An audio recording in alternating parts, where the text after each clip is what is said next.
Try not to vlog while driving, but you know, it's the village.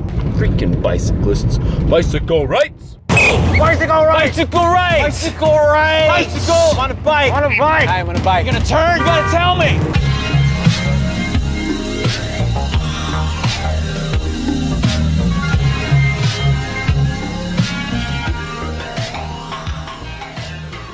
I think they said it's rated to 300 PSI, but this hose here... Oh yeah, hey, it's a new day.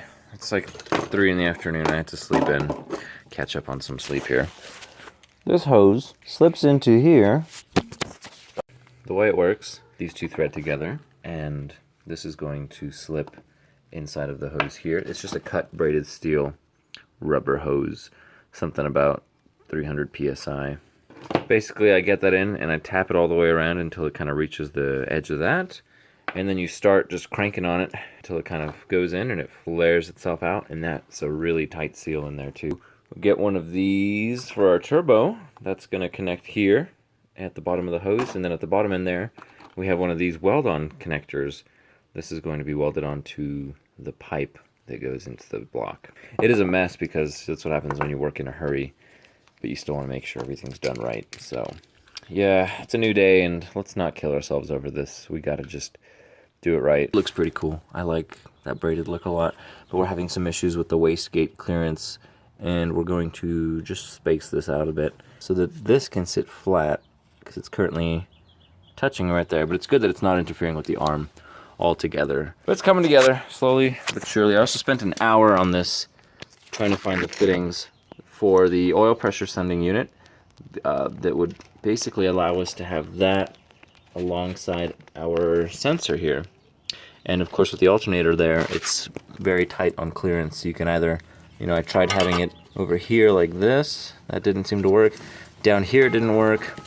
The only position that's really available if we want both on that is here. So it's going to kind of tuck above the alternator, and I checked the clearances, they should be good. So it's a lot of work, it's a lot of effort when you're plumbing because you want to make sure you do it right, otherwise you're going to get this, which of course it's easy to put a barb on everything and then clamp it. It's good for a year or two, have your fun, and then sell the car so that someone like me can go through the headache of fixing it. But now it's pretty much set for life. And then I weld a piece right here onto the hard line that as we're bolting it in, it pushes against the pipe and forcing it into the block. This has now become stationary. And then we weld this fitting on the end of it, thread in our line here, and voila. And it also clears the filter, which is good. It's a revolution.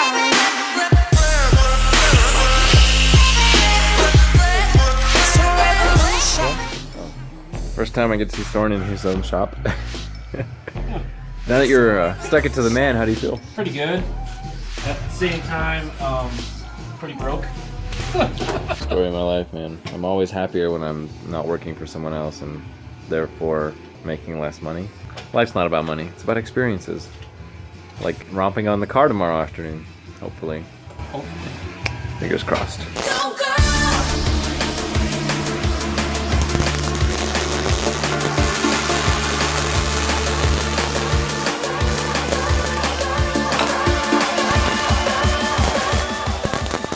What I wanted to avoid.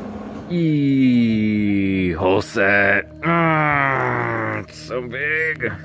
Wow, look at it. That's my hand. I got a big hand. Like I could fist. I mean, I could put my fist in it. Stop fisting my whole set. Look at that. Here's a good example. This is a light on an Amazon. That's the Holset. Wow. There's a can of standard size can. That's 20 ounce can.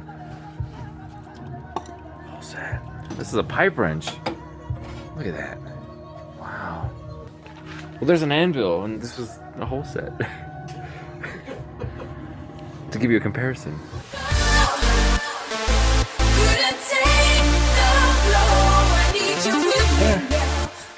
I would really feel comfortable if we kind of take a chisel and pop some of that corners off and see if those will pop off.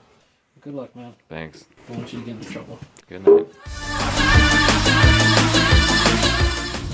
I've driven the Subaru 76 miles after the transmission swap. The clutch is still not happy when you're kind of bogging it at lower RPM. But it's been a crazy week. It had 2 graduations today. My brother got his MD and his MPH. And it was fun, and now we're about to have a party. I get to play DJ, I hope. I like doing that a lot. So after a hard week of work, it's nice to reward yourself with some fun. And try not to vlog while driving. But you know, it's the village. Look at that old car. That's pretty cool. That guy over there cuts cars and makes yard art. It's actually a real shame because they're beautiful cars. They shouldn't be cut like that. So I hope you guys had a great weekend, day, whatever day of the week it is, because this video is going to be up for a long time. And stay tuned. We've got a lot more work ahead of us.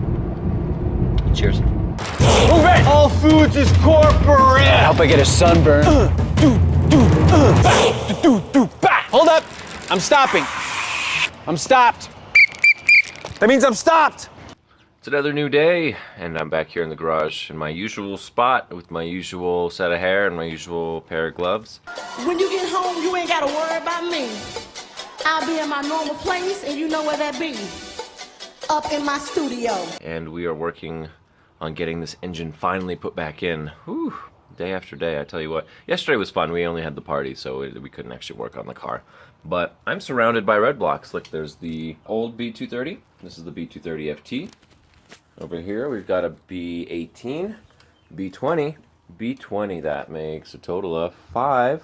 Lots of storage space taken up by this. That's kind of how it goes. I'm doing the rear main seal now, so I'm going to be pulling off this cover here, and that's going to be a lot of fun. I'm also pulling off the oil pan, and by the looks of the floor here on my garage, there's still oil in this junkyard engine, even though they punched a hole in it. Lazy pricks, eh? What can you do? So, yeah, and then, you know, of course, the big thing is getting that auxiliary shaft, or whatever they call it, that drives the distributor through the timing belt. Getting that put on is also going to be very important for me. So, fun. Hope you guys have fun today. This is a very important piece that you're going to want on the back side of your B230 head. There's the little cam plug on the 240s that don't use the distributor. IPD makes this nice little retainer plate. You can make anything, really. You just cut something, but this was already on the car, and we're going to reuse it. It's dimpled in a way so that it keeps that seal from popping out, and you only get about, I don't know, 1.5 fingers worth of space between the back of the head here and the firewall. So if that pops out on you, it's kind of a pain in the butt to change, you know, on the side of the road or something. And for the record, I did drive the 20 miles with one of them that did pop out, and I don't know at what point in the drive it popped out, and I didn't lose too much oil, so that's really good. Yay! Looking good. Felpro really needs to step up their game with gaskets, because look at how this gasket comes out. This is the rear main seal. I mean, what is this? What the heck? It's not broken, that's the important thing. Yeah, paper will flatten out. But man, like this poor quality of storage where it just gets in there and it gets all shook up by that guy. It's terrible. Come on, guys. I've seen the water pump gaskets where they'll do this and then they dry out and they break. So, jeez. That's much better. Just sort of consolidate all of our gaskets into one thing and we're good to go. I'll be in my studio, up in my studio. I'll be in my... I gotta apologize for making such a mess everywhere, but you guys have a garage, you know what it's like. I'm not here with a bunch of tables and space. So this is the oil pump. I didn't know what to expect, so I thought, you know, let me pull it apart. I've got a whole bottom end seal. If there are O-rings, which it looks like there's just the 2 here on the pipe, then I might as well replace them, you know? It'd be one of those things where you're pulling apart an oil pan and an engine and you would hate to skip something. This is where the oil gets picked up, and down in here, let me spray this off for you. Top and bottom half have no gaskets or rings to seal. It is just a flat surface, so you're gonna want to make sure it's extremely clean when you do that. I also like watching the chemical reaction of the brake cleaner here, distilling all the oil. These 2 gears are very important, and you want to check them for wear as well as gap, because this ring does ride exactly on that surface there. You want this gear to be in tip-top shape, and you can see it looks like a little bit of wear on that top outside edge there. That's because that's probably where they first start to mesh. Of course, the internet's such a great resource. TurboBricks has been beat to death with the same questions over and over again, so especially things like the oil feed, oil return lines. Just make sure everything's nice and clean. We'll lube it up again, and we will get it all put back together Assembly lube is probably the way to go with this. And the way to check for wear is with a feeler gauge, the gap in between these gears where they mesh. And it has to be within a certain spec. It can't be too high or too low. I'm going to refer to my Chilton's manual, or Haynes, whichever brand it is. And then they'll be able to tell us an adequate gap for these guys.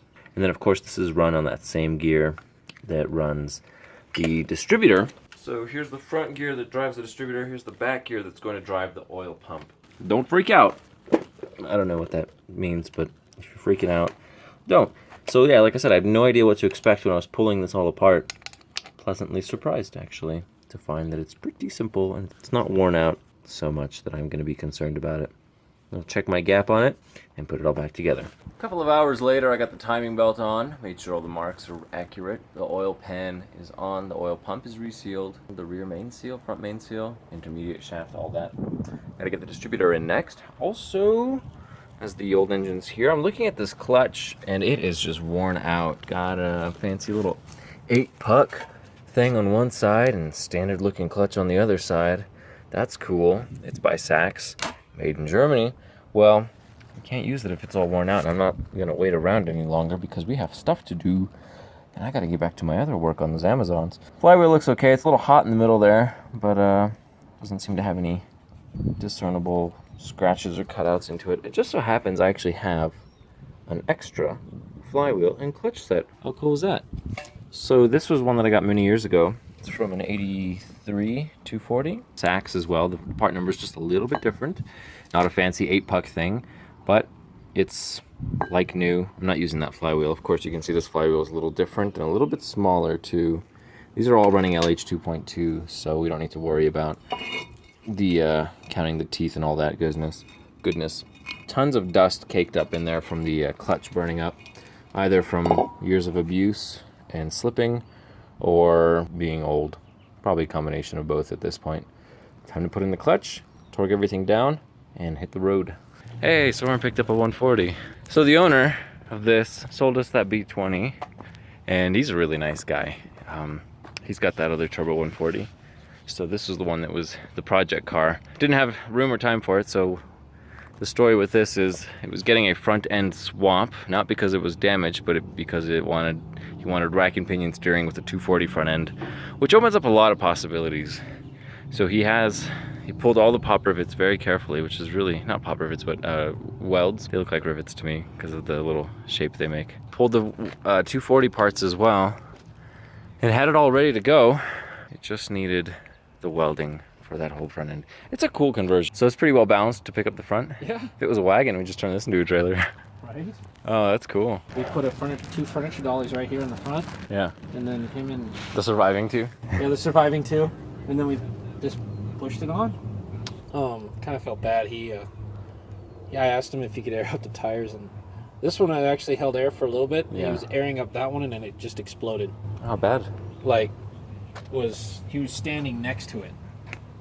Yeah. I felt really bad. It blew out the sidewall on the inside. All right, back to work. Okay, about 6 hours today on this so far. It's 8 o'clock. Had a nice sunset. It's all gone down now. Valve cover gasket should be installed dry. Put silicone in the corners where the loops are over the cam gear because that is the most likely spot where it will leak. Just go down more? Yeah, just a little bit.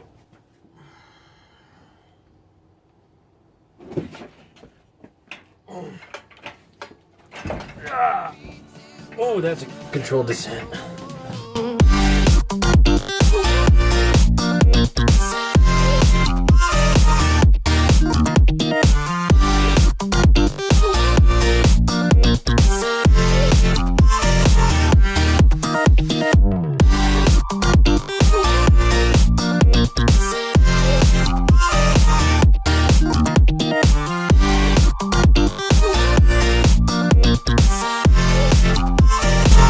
Okay, it is 3 o'clock in the morning. Soren just left, and we managed to get a lot done. We got the engine in, and everything was going smoothly up until the part where we wanted to plumb a giant turbo. Jeez, this thing is big. It's not water cooled at all, so we have to replace those hoses with the NA hoses, which are it's good. You know, it's fine because they're cheaper, more accessible. These can be kind of tricky to replace too if you ever need to. the MAF. It's got the long harness here. It looks like we've got a couple of options on how we want to do that. It barely reaches. Whew.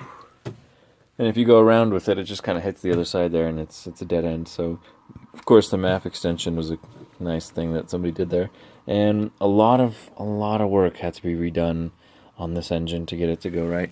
You know, like you've been with me on this journey, and you've seen the shortcuts that previous owners have taken.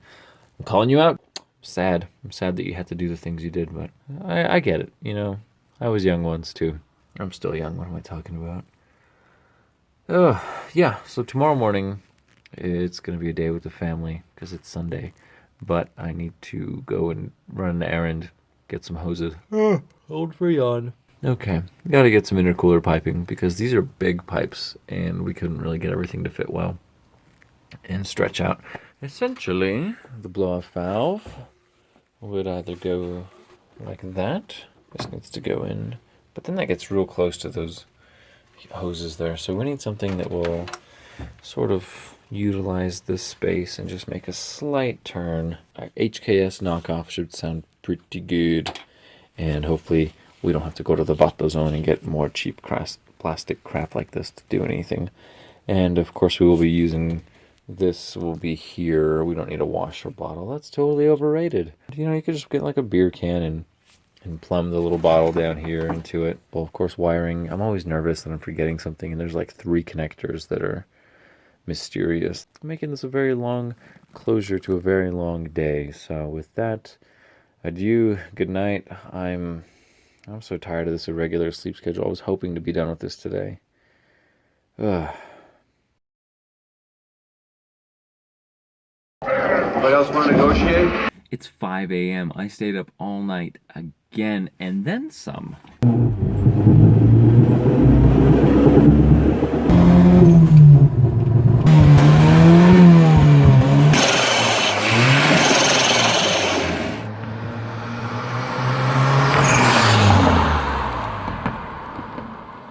He lives in you, hey ya, I'm away ya, he lives in me.